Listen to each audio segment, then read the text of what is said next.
तो पहले ही बता दूं, ये जो वीडियो है 2023 एस्पिरेंट्स के लिए है जो कि जेई की तैयारी कर रहे हैं। क्या ये वीडियो नीट वालों के लिए भी यूज़फुल हो सकती है? हाँ, यूज़फुल हो सकती है। वो लोग जो कि 11th में बोर्ड्स की तैयारी कर रहे हैं, जेई को इनफ सीरियसली नहीं ले रहे हैं, उनके लिए एक बहुत गोल्डन टिप दे रहा हूँ कि जेई की तैयारी करना शुरू कर दो। तुम्हारी जो 12th क्लास और 11th क्लास है उससे कुछ नहीं होने वाला, ज़िंदगी में कुछ नहीं उखड़ने वाला। इनफैक्ट जेई से भी ज़िंदगी में कुछ नहीं उखड़ने वाला। नीट वालों के लिए तो नीट सफिशिएंट है, बट जेई वालों के लिए भी जेई वालों के लिए जेई सफिशिएंट नहीं है, समझ रहे हो? तो आपको कायदे से जेई प्लस एटलीस्ट दिन में 2 घंटे बियॉन्ड जेई देने चाहिए, और आपसे अभी जेई नहीं समझ रहा। समझ रहे हो इसका मतलब क्या है? इसका मतलब ये है कि आप बहुत ज़्यादा गर्त में गिर रहे हो, सुधर जाओ।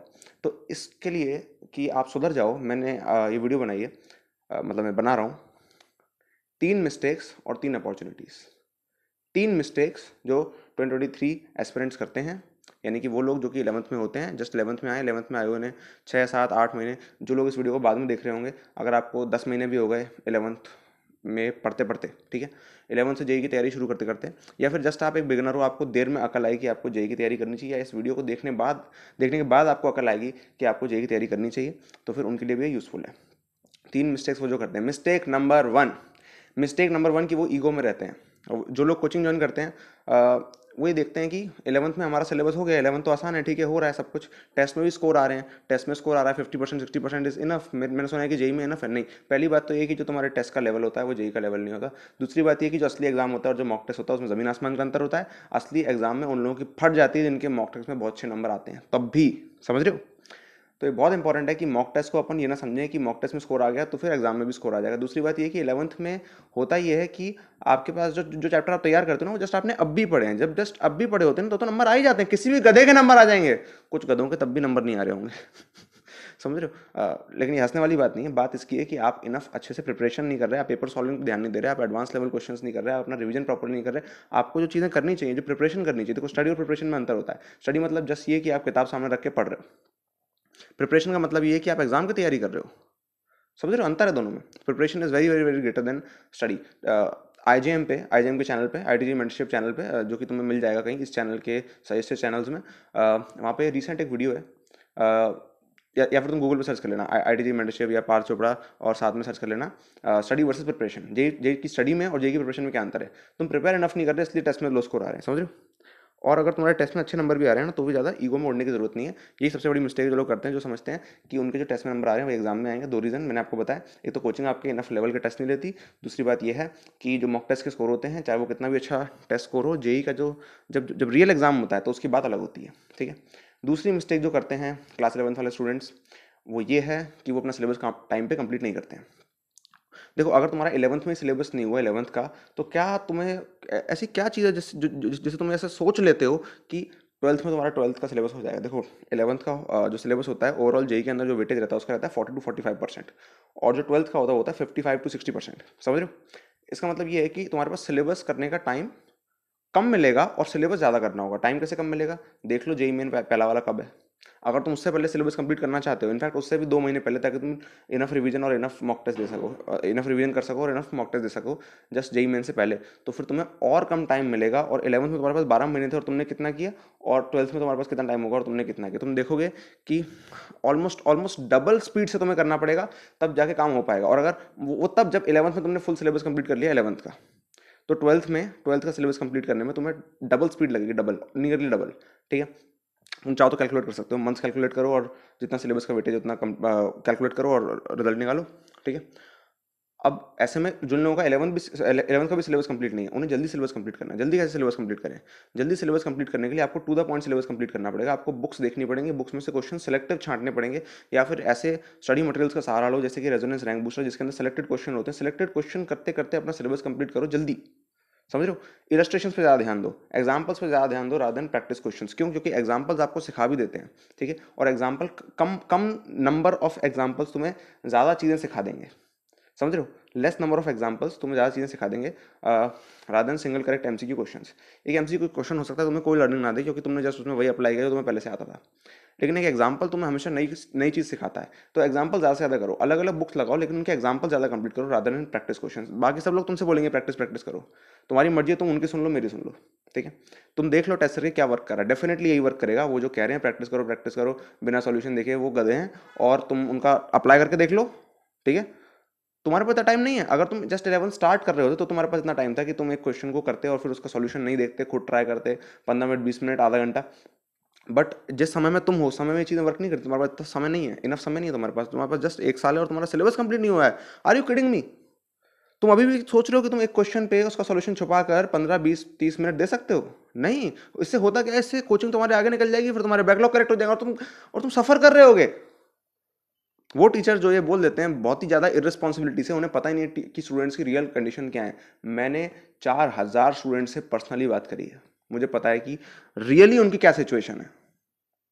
5 साल के अंदर मैंने 4000 स्टूडेंट से बात करी है, समझ रहे हो?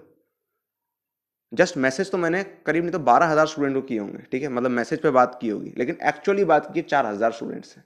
एक्चुअली बात ओवर द ईयर्स, किसी किसी 3-3 महीने, 4-4 महीने, किसी किसी के साथ में 2-2 साल टच में रहा हूँ, समझ रहे हो? तो मुझे पता है स्टूडेंट्स की क्या हालत है। शायद उन टीचर्स को नहीं पता जो इस तरह की चीज़ें सजेस्ट कर देते हैं, समझ रहे हो? शायद नहीं पता उन्हें। उसमें कोई दिक्कत नहीं है, बस ये है कि बकवास करो मत। बकवास आप इंटरप्रेट कर सकते हो, समझ सकते हो, लेकिन बकवास करनी नहीं चाहिए पब्लिक में, ठीक है?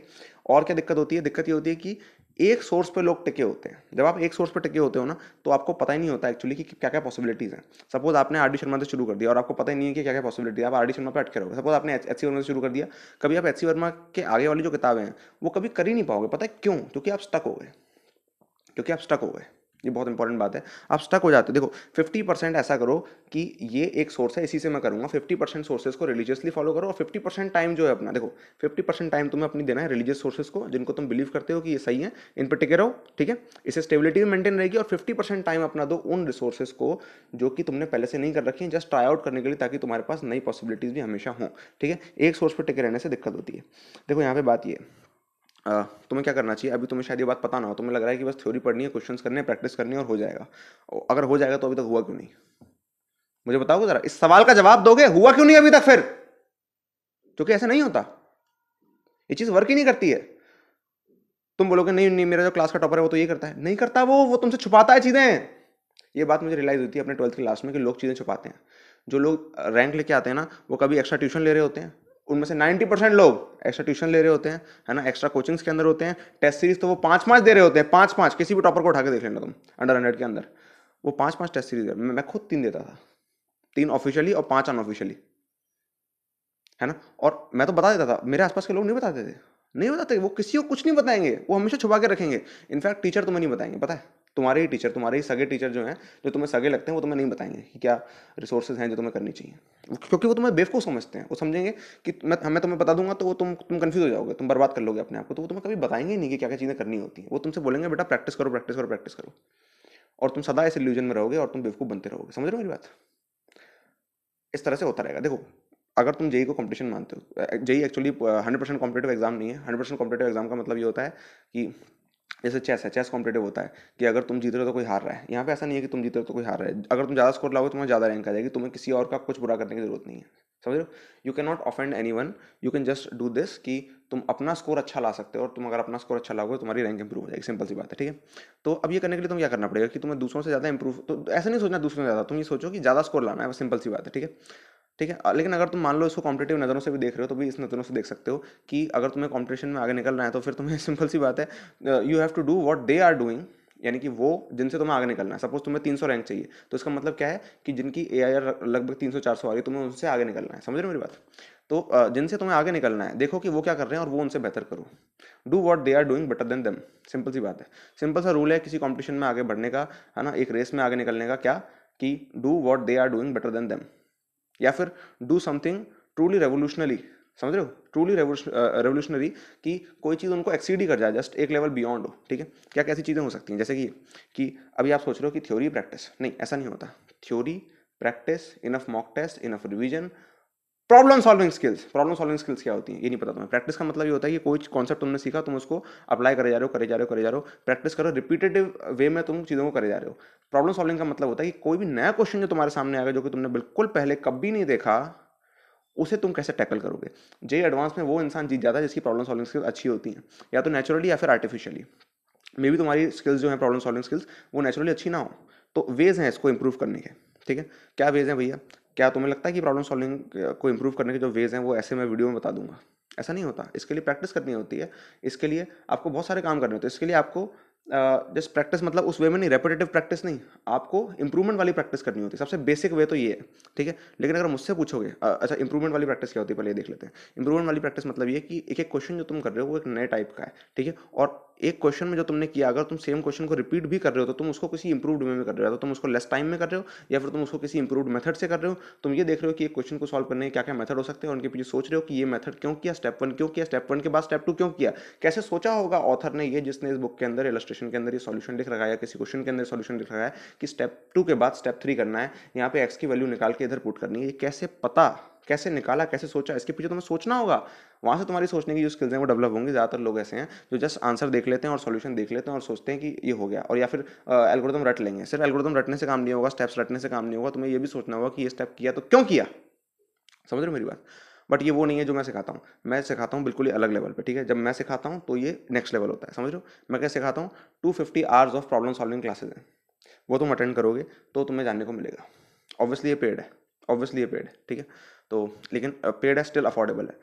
250 hours of problem solving classes, ठीक है, जो कि जेई एडवांस के पूरे सिलेबस को कवर करती हैं। जो भी जेई एडवांस के अंदर इंपॉर्टेंट है वो ज़्यादा कवर होता है, जो कम इंपॉर्टेंट है वो कम कवर होता है, इस हिसाब से कि स्टूडेंट का लेस टाइम में या फिर लीस्ट टाइम में मैक्सिमम आउटपुट निकल सके। जिन चीज़ों का वेटेज ज़्यादा होता है, जो चीज़ें ज़्यादा आती हैं, जैसे कि श्रोडिंगर इक्वेशन जो जो कहीं और नहीं पढ़ाई जाती है ढंग से, है ना, श्रोडिंगर इक्वेशन, पीएनसी, प्रोबेबिलिटी, ऐसे टॉपिक्स, कॉम्प्लेक्स नंबर, ऐसे टॉपिक्स जिसमें लोगों को दिक्कत आती है, और कॉम्प्लेक्स नंबर के अंदर भी उस तरह के सवाल, जिस तरह के सवालों में लोगों को दिक्कत आती है, लेकिन एडवांस को बड़ा मजा आता है उन क्वेश्चंस को पूछने में। तो इस तरह के जो टॉपिक्स हैं इन पे और एक्स्ट्रा स्ट्रेस दिया गया है, अलग अलग तरह के क्वेश्चन सॉल्व किए गए हैं। मोस्ट प्रोबेबल क्वेश्चन जो कि जे एडवांस के अंदर आ सकते हैं उनको भी कवर किया गया है। एडवांस ओरिएंटेड प्रिपरेशन करने का सबसे बढ़िया तरीका है प्रॉब्लम सॉल्विंग प्रोग्राम, है ना। प्रॉब्लम सॉल्विंग प्रोग्राम के अंदर क्या है, 250 hours of problem solving classes है, ठीक है। मैं जो वीडियो बता रहा हूँ, मैं तुम्हें मतलब वीडियो में जो बता रहा हूँ मैं, इतनी सारी वीडियो डाल रखी हैं, ये सब किस लिए हैं, ये सब इसलिए हैं कि जस्ट तुम्हें नॉलेज मिल सके, जस्ट तुम्हें अवेयरनेस मिल सके। तुम बिल्कुल अंधेरे में हो, तुम्हें थोड़ी सी रोशनी दिख सके, एक एलईडी बल्ब है ये, है ना। लेकिन सिर्फ एलईडी बल्ब से तुम्हारे सारे काम नहीं होंगे, तुम्हें फ्लैश लाइट चाहिए, समझ रहे हो, तुम्हें बर्निंग लाइट चाहिए, तुम्हें मशाल चाहिए, समझ रहे हो ना। तो इसके लिए क्या है, इसके लिए प्रॉब्लम सॉल्विंग प्रोग्राम है ना। ऐसे और प्रोग्राम्स है जो कि हम करते हैं, बट मैं अभी इस पे एक्सक्लूसिवली स्ट्रेस कर रहा हूँ। क्यों? क्योंकि ये तुम्हारी स्टेज के हिसाब से सबसे ज़्यादा रेलिवेंट है ना। देखो, मेरी इस वीडियो को बनाने का कोई पॉइंट नहीं है अगर तुम प्रॉब्लम सॉल्विंग प्रोग्राम नहीं लेते हो तो, समझ रहे हो। मैं समझूंगा कि जस्ट तुमने अवेयरनेस ली, तुम्हें पता चला और तुम एक्शन नहीं ले रहे, समझ रहे हो मेरी बात। मैं तो चाहता हूँ कि आइडियली जो भी इस वीडियो को देख रहा है वो प्रॉब्लम सॉल्विंग प्रोग्राम में आए। क्यों? क्योंकि मैंने इसको किस मन से बनाया है, मैंने इसको इस मन से बनाया है कि तुम लोग प्रॉब्लम सॉल्विंग सीख सको। क्योंकि तुम्हें नहीं आती, फिर तुम रोओगे, तुम डिप्रेशन में जाओगे, तुम्हारी रैंक नहीं आएगी। क्यों? जस्ट बिकॉज तुम प्रॉब्लम सॉल्विंग प्रोग्राम में नहीं आए, या फिर तुमने प्रॉब्लम सॉल्विंग स्किल्स नहीं सीखी, या नेचुरली तुम्हारा आईक्यू इतना नहीं था कि तुम प्रॉब्लम सॉल्व कर सको। या तो नेचुरली होना चाहिए, ठीक है, या फिर तुमने खुद से बिल्ड करना सीख लिया, जिसके चांस बहुत रेयर है, मेरे एक्सपीरियंस से मैं बता रहा हूँ, बहुत रेयर है। इसलिए प्रॉब्लम सॉल्विंग प्रोग्राम मैंने क्रिएट किया। मैं 250 घंटे किसी चीज़ पर स्पेंड नहीं करूँगा अगर वो चीज़ वर्थवाइल नहीं है, स्टूडेंट्स के लिए भी, समझ रहे हो, और मेरे लिए भी। मेरे लिए कैसे वर्थवाइल होगी? क्योंकि ये मुझे चाहिए कि जो स्टूडेंट्स हैं, है ना, उनकी प्रॉब्लम सॉल्विंग स्किल अच्छी हो। मैं लोगों को रटते हुए नहीं देख सकता, इट पेन्स माई हार्ट जब मैं देखता हूँ लोगों को रटते हुए और लोगों को छोटी छोटी चीज़ों में स्ट्रगल करते हुए। मैं नहीं कर सकता, तो ये मेरे स्वार्थ के लिए भी है और ये तुम्हारे लिए डेफिनेटली बेनिफिशियल है, और ये एडवांस ओरिएंटेड प्रिपरेशन करने वालों के लिए। और 11th के ही मिड में अगर तुम एडवांस ओरिएंटेड प्रिपरेशन नहीं कर रहे, मेंस पे स्टकअप कर जा रहे हो जस्ट इस वजह से क्योंकि तुम्हारे स्कोर्स इंप्रूव नहीं हुए या ऐसा कुछ नहीं हुआ, ऐसा कुछ नहीं हुआ, तुम अपने आप को बेवकूफ़ समझते हो। देखो, जो जैसा तुम अपने आप को देखोगे ना, वैसी तरह के तुम एक्शन करोगे। See yourself as a topper. Now what will you do? Would you spend 250 hours in learning problem solving skills, है ना, by doing real questions, really advanced questions, from medium level questions to JEE advanced level questions, right, of all the subjects, all the chapters in these 250 plus hours? Are you willing to do it if you are a topper? अगर तुम अपने आप को बेवकूफ़ समझते हो तो फिर तुम सोचोगे नहीं नहीं, ये तो बहुत एडवांस हो जाएगा, मैं तो डर जाऊंगा इससे, या फिर मैं एक्शन नहीं लूंगा, या फिर मैं कोई और बहाना बना लूंगा कि अरे नहीं, मेरी कोचिंग में भी तो पढ़ाते हैं एडवांस। तुम्हारी कोचिंग में घंटा एडवांस नहीं पढ़ाते, समझ लो इस बात को। जो भी कोचिंग है तुम्हारी कोचिंग में अगर एडवांस पढ़ाते हो तो तुम यहाँ पे यूट्यूब पे टाइम पास नहीं कर रहे होते, समझे।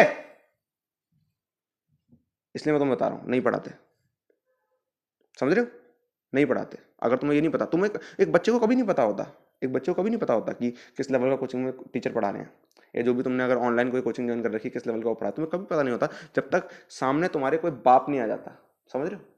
तब तक तुम्हें लगता रहेगा यही बाप है, समझ रहे हो। मैं स्ट्रीट लैंग्वेज यूज कर रहा हूँ क्योंकि शायद तुम्हें नॉर्मल भाषा समझ में नहीं आती, ये एक लेवल ऊपर है, जब तक ये एक लेवल ऊपर नहीं दिखेगा तुम्हें कभी पता नहीं चलेगा कि ये कम था।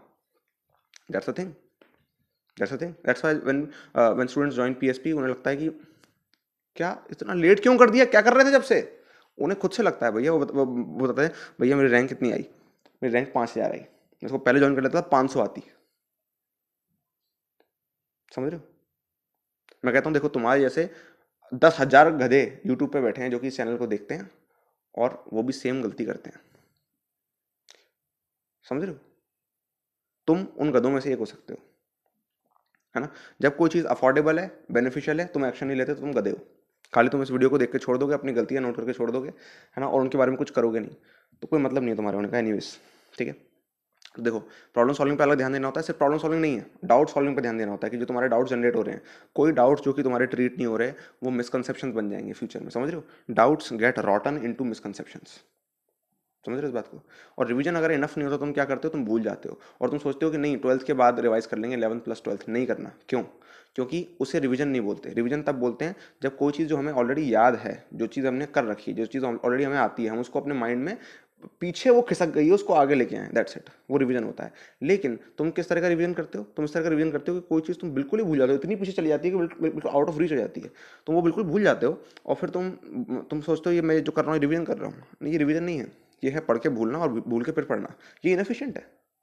तुम एक ही चीज़ को 2 बार पढ़ोगे और आएगी तुम्हें एक ही बारी। क्यों? क्योंकि तुमने टाइम पे रिवीजन नहीं किया। रिवीजन के लिए भी तुम्हें कुछ चीज़ करनी होती है। मे भी तुम्हें रिवीजन के लिए कुछ रिवीजन पैकेजेस खरीदने हो, है ना, और सिर्फ खरीदना नहीं, उनको सॉल्व करना हो। ठीक है, और प्रॉब्लम सॉल्विंग के लिए प्रॉब्लम सॉल्विंग प्रोग्राम है। ठीक है, और इसको भी सिर्फ खरीदना नहीं है, इसमें आना है भैया, इसमें अटेंड करनी है क्लासेस। 250 घंटे क्लासेस को अटेंड करना कोई छोटी बात नहीं होती। जो अटेंड भर ही कर लेता है ना, उसकी ये समझ लो हो गई 20,000 10,000 रैंक उसकी ऑलरेडी इंश्योर हो गई, वो एडवांस के गेम में उतर चुका है। तो जस्ट अटेंड ही कर ले, क्योंकि अटेंड करने में ही इतना डिसिप्लिन लगता है कि अगर आप गधे हो, बहुत ही ज़्यादा गधे हो, तो आप पीछे रह जाओगे। ठीक है, समझ रहे हो मेरी बात?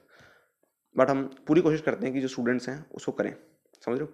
अब आप इसको भी बहाना यूज़ कर लोगे, अरे भैया मेरे को ऐसा लगता है कि मैं जब लूँगा प्रोग्राम तो मैं कर नहीं पाऊंगा 250 घंटे, इसलिए मैं नहीं ले रहा।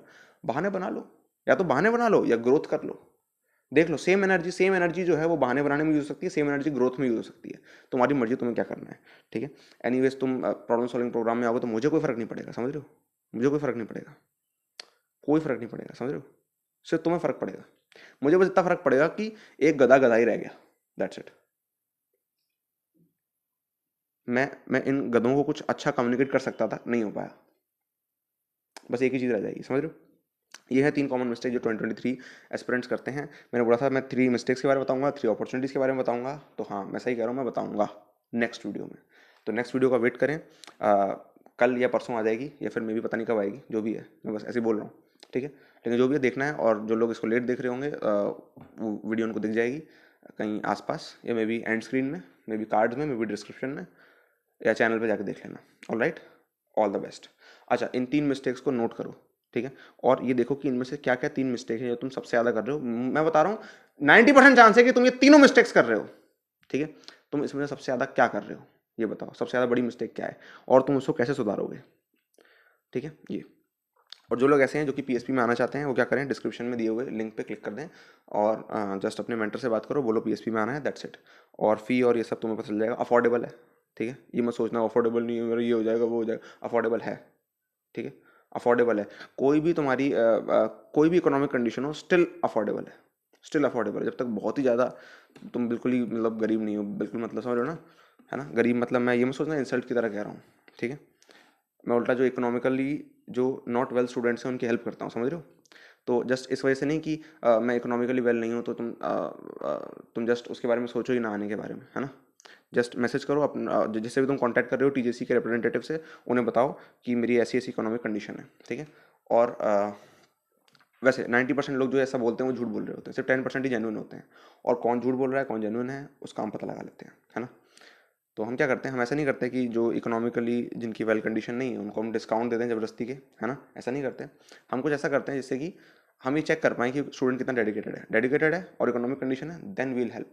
समझ रहे हो मेरी बात? फ्री की हेल्प नहीं है ये। अगर दिखेगा कि तुम्हारे तुम्हारे अंदर दम है, देन ओनली। समझ रहे हो? ये बात है। लर्निंग अपनी नोट करो, यहाँ पे लिखो जो टीजेसी के ग्रुप्स हैं, अगर तुम ग्रुप्स में हो तो ग्रुप में नेसेसरी एक्टिविटी किया करो। क्यों एक्टिविटी किया करो? जस्ट ऐसे सोशल होने के लिए नहीं, इस वजह से कि जितना तुम इंटरेक्ट करते हो उतना उतना तुम क्या करते हो, उतना तुम अकाउंटेबल होते हो। समझ रहे हो मेरी बात? जितना तुम इंटरेक्ट करते हो उतना अकाउंटेबल होते हो। तो इसी के साथ मैं एंड करता हूँ इस वीडियो को। All right, all the best, नमस्कार।